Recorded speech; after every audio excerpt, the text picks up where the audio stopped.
It's incredible, all the manipulation tactics that were on Meghan and Harry's Netflix teaser, and we're going to review them now. Welcome back, my body language buddies. My name is Jesus Enrique Rosas. I'm the body language guy, and the first part of the trailer sets the tone of how they are going to, frame their story. You know that they have to use storytelling to pull at the heartstrings in such a way that, at first you have this black and white, the memories, they are smiling, they're together. Their life was perfect in many ways, in every way. They were meant to each other. And it's interesting to notice that all these scenes are most of these scenes are in nature, in the open, that they were absolutely not trapped. They were free. They also had these displays of happiness where Harry was, absolutely not forcing that smile or that joy that he was feeling. I don't know. It was so off. There were also intimate moments where they were sharing all these, photo booth vibes, but what is this? Yeah, not creepy at all. Thanks, Baroness Brooke. Tell me again how your love story is so organic and authentic. This must have been from all the times that I mentioned that, Meghan did not have those attitudes with Harry. She had them with Corey Vitiello right here. And this is the copycat picture that you saw in the previous frame. I have to include this kind of pictures. Let's do this time. I don't know when they took these pictures, but it's so on the nose, the homage to Corey Vitiello, that it's a bit creepy. Not to mention these kind of pictures that, they want to be spontaneous, cute, romantic, even naive. I don't know, but the question is, who took this picture? There are only two possibilities, and there's another picture in this series. There are only two possibilities.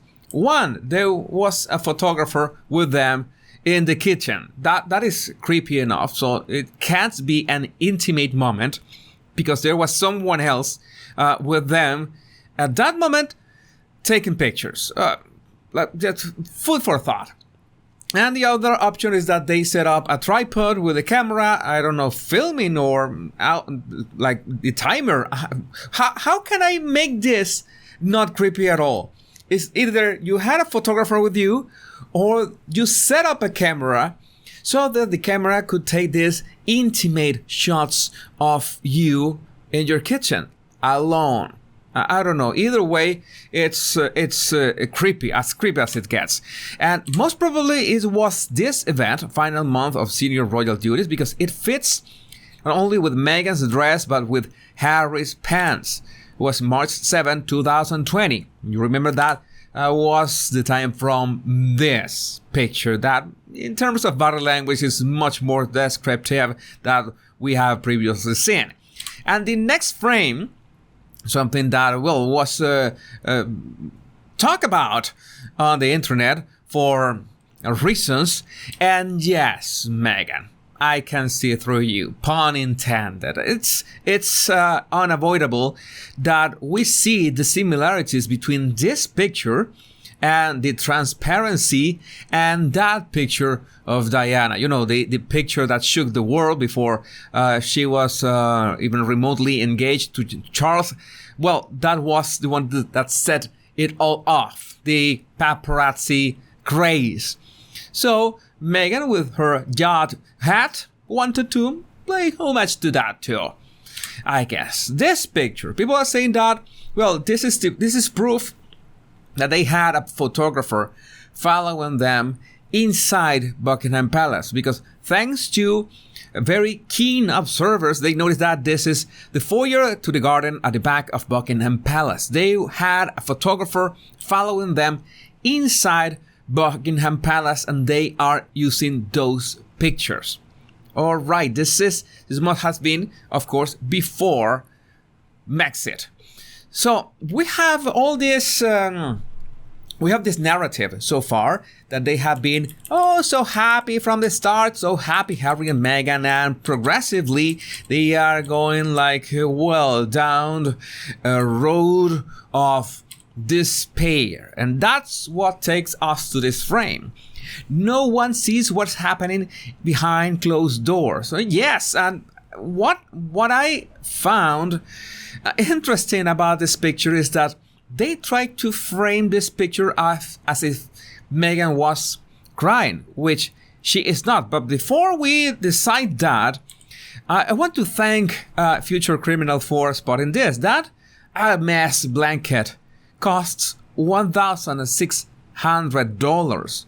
All right, I know that you can do with your money whatever you want, but please don't be a hypocrite that you have to save the manatees, or you want to save, I don't know, Earth or something like that. Or you have to mind climate change when you, well, travel by private jet every now and then. So it's a bit, well, yeah, hypocrite. That's the word. And this is proof that Meghan was not crying, because you can see her facial expression, the way her face almost looks in here, that, well, she must have been laughing at something, at a joke or something. But because, well, we have two options, as usual. Option one, she was crying. And if she was crying, then why is someone taking a picture of her crying? Like a regular TikTok or Instagram narcissist trying to bring attention. Oh, look at me, I'm crying, take a picture. Oh, go take a picture. Or she was laughing. And, well, it's natural that she's laughing. And Harry wanted to take a cute picture of Meghan laughing. But then they framed this picture in a way no one sees what's happening behind closed doors, in a way that they want to make you think, they want to manipulate you into thinking that Meghan was full of despair, that she was crying when she was not. So you tell me which option it is. Because either way, as in the kitchen picture, either way, it's creepy. So, this is where the narrative takes us. You know, they were happy at first, and then they were in the firm, the royal family, and such, and then Catherine, William, and the struggle, the rift, all this, you know, bullying, all this suffering, and, well, she is stoic. Hey, look at Meghan right now. She is a stoic, standing all this abuse, all this racism from the monarchy and the royal family. Yeah, that's what they are trying to sell. That's how they are trying to sell it, and trying to sell these kind of things. I had to do everything I could to protect my family. And what do they include right before? Immediately before this frame, they had this picture.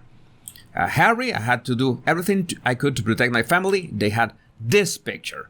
And I said in my live, it would be very funny that this picture was from something else, not the Harkles precisely.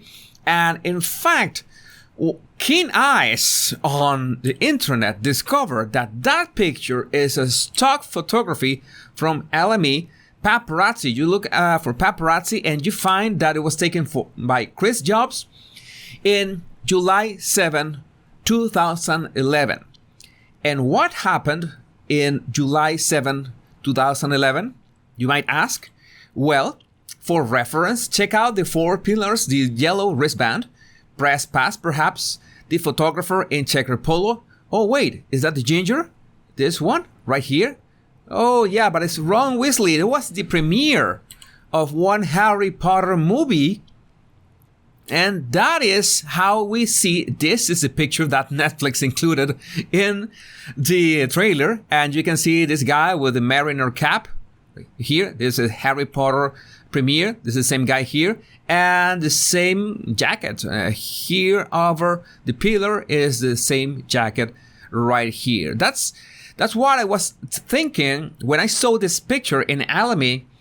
That this has some kind of red hue on the pillars. I didn't understand why was that red hue, and that was the red carpet that was shining back that red color. So, oh yes, I had to do everything to protect my family. And I guess that whoever edited this trailer couldn't find any situation in which the Harkles had so many photographers around, or any photographers around stalking them at all. So they said, oh, we have to look for anything that resembles harassment. And that's why they included this picture afterwards. Oh, Harry telling Meghan it's like saying goodbye. She in a car. She a tear or something.